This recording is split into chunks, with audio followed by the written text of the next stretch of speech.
এক মায়ের নিঃস্বার্থ ভালোবাসা আর ত্যাগের এমন একটি কাহিনী যা আপনার হৃদয়কে কাঁদিয়ে দেবে। বুঝতে পেরেছি। তাহলে শুনুন। রহিম ছিল তার মায়ের একমাত্র সন্তান। ছোটবেলা থেকেই মা তাকে অনেক কষ্টে বড় করেছেন। বাবা মারা যাওয়ার পর মা দিনরাত খেটেছেন, যাতে রহিম ভালো স্কুলে পড়তে পারে এবং সমাজে মাথা উঁচু করে বাঁচতে পারে। রহিমের মা ছিলেন একজন অত্যন্ত ধৈর্যশীল এবং আত্মত্যাগী নারী। তিনি সবসময় চাইতেন তার সন্তান যেন জীবনে সফল হয়। রহিম পড়াশোনা শেষ করে ভালো একটা চাকরি পেল। শহরের ব্যস্ত জীবন তাকে গ্রাস করে নিল। মায়ের কথা তার খুব কমই মনে পড়ত।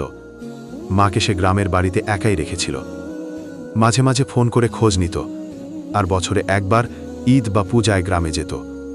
মা সবসময় বলতেন, ভাই, তুই সুখে থাকলেই আমি খুশি। একদিন হঠাৎ করে রহিমের কাছে খবর এলো তার মা খুব অসুস্থ। রহিম তড়ি করে গ্রামের দিকে রওনা দিল। পথে মধ্যে তার মনে পড়তে লাগল মায়ের সাথে কাটানো সব পুরনো স্মৃতি। কিভাবে মা তাকে কোলে নিয়ে গান শোনাতেন, রাতে গল্প পড়ে শোনাতেন, আর যখন তার জ্বর হতো তখন মা সারা রাত জেগে সেবা করতেন। এসব কথা ভাবতে ভাবতে রহিমের চোখে জল চলে এলো। গ্রামে পৌঁছে রহিম দেখল তার মা বিছানায় শুয়ে আছেন। মায়ের হাত ধরে রহিম কাঁদতে লাগল।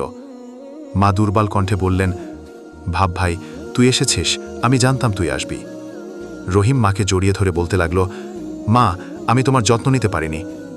মা শুধু হাসলেন। ধীরে ধীরে মায়ের হাত শীতল হয়ে আসছিল। চোখের পলকে মা শেষ নিঃশ্বাস ত্যাগ করলেন।